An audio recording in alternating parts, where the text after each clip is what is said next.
Hello friends, welcome back to our channel Mom's Daily. ഇന്ന് ഞാൻ വന്നിരിക്കുന്നത് വളരെ സ്പെഷ്യൽ ആയിട്ടുള്ള ഒരു ചട്നി ആയിട്ടാണ്. ദോശയ്ക്കും ഇഡ്ഡലിക്കും ഒക്കെ ഒരുപോലെ കഴിക്കാൻ പറ്റുന്ന ഈ ഒരു ചട്നിക്ക് ഒരു പ്രത്യേകതയുണ്ട്. നമ്മൾ ഇതിനകത്ത് തേങ്ങയോ ഉള്ളിയോ തക്കാളിയോ ഒന്നും ചേർക്കാതെ തന്നെ അല്ലാതെ തന്നെ നല്ല ടേസ്റ്റി ആയിട്ടുള്ള ഒരു അടിപൊളി ചട്നിയാണ് ഉണ്ടാക്കുന്നത്. അപ്പോൾ പെട്ടെന്ന് നമ്മുടെ വീട്ടിൽ ഈ പറഞ്ഞ സാധനങ്ങളൊന്നും ഇല്ല എന്നുണ്ടെങ്കിലും നമുക്ക് നല്ല സൂപ്പർ നല്ല സ്വാദുള്ള ചട്നി ഉണ്ടാക്കിയെടുക്കാൻ പറ്റും. അപ്പോൾ നമുക്ക് നോക്കാം എങ്ങനെയാണെന്ന്.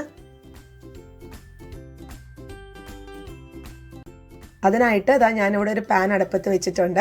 പാൻ ഒന്ന് ചൂടായി വരുമ്പോഴത്തേക്കും ഇതിനകത്തോട്ട് 1/2 കപ്പോളം ഉള്ള കപ്പലണ്ടിയാണ് ചേർത്ത് കൊടുത്തിരിക്കുന്നത്. ഇത് തൊലിയോട് കൂടിയിട്ടുള്ള കപ്പലണ്ടി തന്നെയാണ് ചേർത്ത് കൊടുത്തിരിക്കുന്നത്. ഇനി വറുത്ത കപ്പലണ്ടി ആണെങ്കിൽ പോലും നമുക്ക് ചെറുതായിട്ടൊന്ന് ചൂടാക്കണം, ചെറുതായിട്ടൊന്ന് ഡ്രൈ റോസ്റ്റ് ചെയ്യണം. അപ്പോൾ അതിനായിട്ട് ഞാൻ ഈ പാത്രത്തിൽ ഇട്ട് കൊടുക്കുന്നുണ്ട്. ഇനി നമുക്കിതൊന്ന് 1 മിനിറ്റോളം ഒരു മീഡിയം ഫ്ലെയിമിലിട്ടിട്ട് ഒന്ന് വറുത്തെടുക്കാം. അപ്പോൾ ഇവിടെ കപ്പലണ്ടി വറുത്ത് ഒക്കെ വന്നിട്ടുണ്ട്. ഇനി നമുക്കിതൊരു പാത്രത്തിലോട്ടൊന്ന് മാറ്റി വെക്കുന്നുണ്ട്. അടുത്തത് നമുക്ക് അതേ പാത്രത്തിൽ തന്നെയാണ് ബാക്കിയുള്ള കാര്യങ്ങൾ. നമ്മളിവിടെ ഒരു പാത്രം യൂസ് ചെയ്യുന്നുള്ളൂ കേട്ടോ.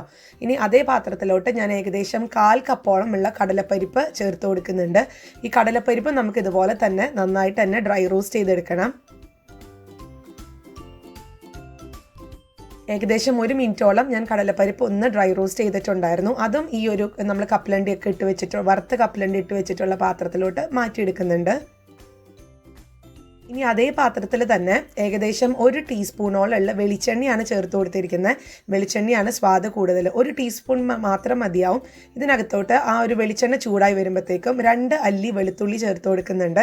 അതുപോലെ 1 കൈപ്പിടിയോളം ഉള്ള ഉണക്കമുളക്, ഇതാണ് നമ്മൾ എരിവിന് വേണ്ടിയിട്ട് ചേർക്കുന്നത് കേട്ടോ. അപ്പോൾ ആ ഉണക്കമുളകും ചേർത്ത് നമുക്കിതൊന്ന് നന്നായിട്ട് തന്നെ ഒന്ന് ഡ്രൈ റോസ്റ്റ് ചെയ്തെടുക്കണം. ഈ ഒരു മുളകൊക്കെ നമ്മളൊന്ന് പിടിച്ചു കഴിയുമ്പോഴത്തേക്കും ഇങ്ങനെ ചെറുതായിട്ട് ഇങ്ങനെ പൊടിയാനൊക്കെ തുടങ്ങണം. ആ ഒരു സ്റ്റേജ് എത്തുന്ന വരെ നമുക്ക് നന്നായിട്ട് തന്നെ ഒരു മീഡിയം ഫ്ലെയിമിൽ ഒന്ന് ഡ്രൈ റോസ്റ്റ് ചെയ്തെടുക്കാം.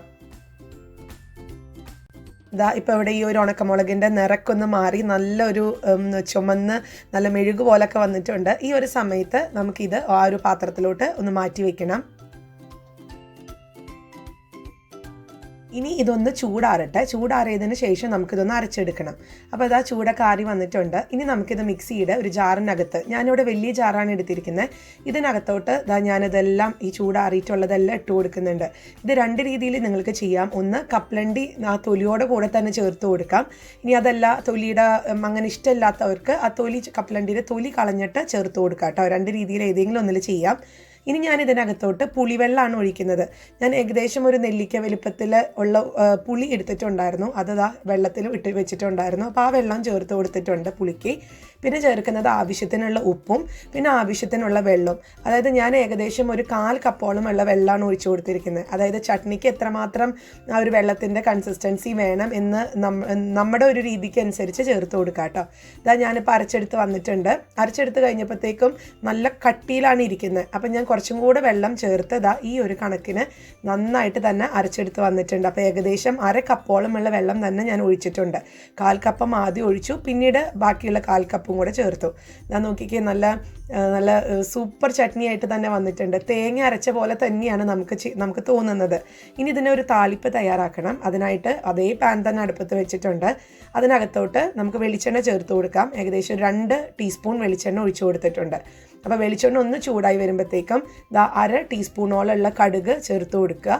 പിന്നെ കറിവേപ്പിലയുടെ ഫ്ലേവർ ഇഷ്ടമുള്ളവർക്ക് കറിവേപ്പില ചേർത്ത് കൊടുക്കാം. കറിവേപ്പില ചേർക്കുന്നത് തന്നെയാണ് സ്വാദ്. പക്ഷേ ഇപ്പം ഇന്ന് ഇവിടെ കറിവേപ്പില ഇല്ലായിരുന്നു, ഫ്രഷ് ആയിട്ടുള്ളത്, അതാണ് ഞാൻ ചേർക്കാഞ്ഞത് കേട്ടോ. പിന്നെ ഞാൻ ചേർക്കുന്നത് 1/2 ടീസ്പൂണോളം ഉള്ള കശ്മീരി ചില്ലി പൗഡർ. അത് ഒരു നിറം കിട്ടാൻ, നല്ലൊരു ചുവന്ന നിറം കിട്ടാനാണ്. ഇത് ചേർത്തില്ലെങ്കിലും കുഴപ്പമൊന്നുമില്ല, നിങ്ങൾ കണ്ടതാണ്, നല്ല നിറത്തിൽ തന്നെയാണ് നമുക്ക് കിട്ടിയിരിക്കുന്നത്. പിന്നെ കുറച്ചും കൂടെ നിറം ഒന്ന് കൂട്ടാൻ വേണ്ടി മാത്രം ചേർക്കുക.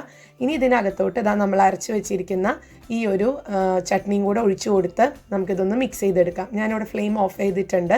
അപ്പോൾ ഇതൊന്ന് മിക്സ് ചെയ്തെടുക്കട്ടെ.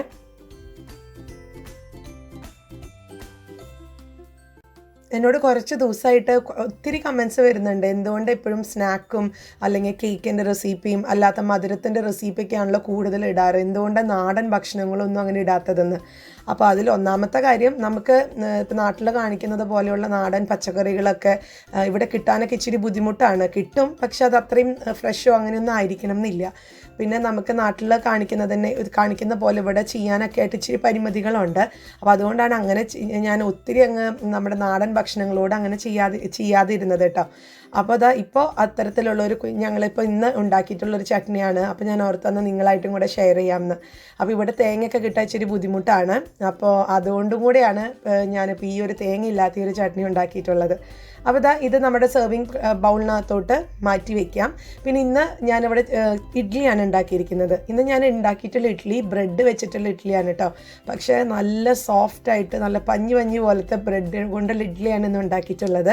അപ്പോൾ ആ ഇഡ്ഡലിയുടെ ഒപ്പം കഴിക്കാവുന്ന ഒരു സൂപ്പർ ചട്നിയാണ്. തേങ്ങയോ ഉള്ളിയോ ചമ്മന്തിയോ ഒന്നും ഇല്ലാതെ നല്ല സ്വാദിഷ്ടമായിട്ടുള്ള ചട്നിയാണിത്. പിന്നെ ഇതിൻ്റെ കൂടെ അല്പം സാമ്പാറും കൂടെ ഉണ്ടെങ്കിൽ ഉഷാറായിട്ടോ. പക്ഷേ സാമ്പാറുണ്ടായിരുന്നില്ല. അപ്പോൾ എല്ലാവരും ട്രൈ ചെയ്ത് നോക്കുക. ഇപ്പം തന്നെ നമ്മുടെ വീട്ടിലുള്ള കുഞ്ഞു സാധനങ്ങൾ വെച്ചിട്ടാണ് ഇത് ഉണ്ടാക്കുന്നത്. അപ്പോൾ എല്ലാവർക്കും തീർച്ചയായിട്ടും ഇഷ്ടപ്പെടുവാണെന്നുണ്ടെങ്കിൽ ലൈക്ക് ചെയ്യാനും ഷെയർ ചെയ്യാനും കമൻറ്റ് ചെയ്യാനും ഒന്നും മറക്കരുത്. അതുപോലെ തന്നെ നമ്മുടെ ഈ ചാനൽ ആദ്യമായിട്ടാണ് കാണുന്നതെങ്കിൽ സബ്സ്ക്രൈബ് ചെയ്യാനും മറക്കരുത് കേട്ടോ. അപ്പോൾ അടുത്തൊരു വീഡിയോ ആയിട്ട് ഉടനെ കാണാം. അൻറ്റിൽ ദെൻ ബൈ.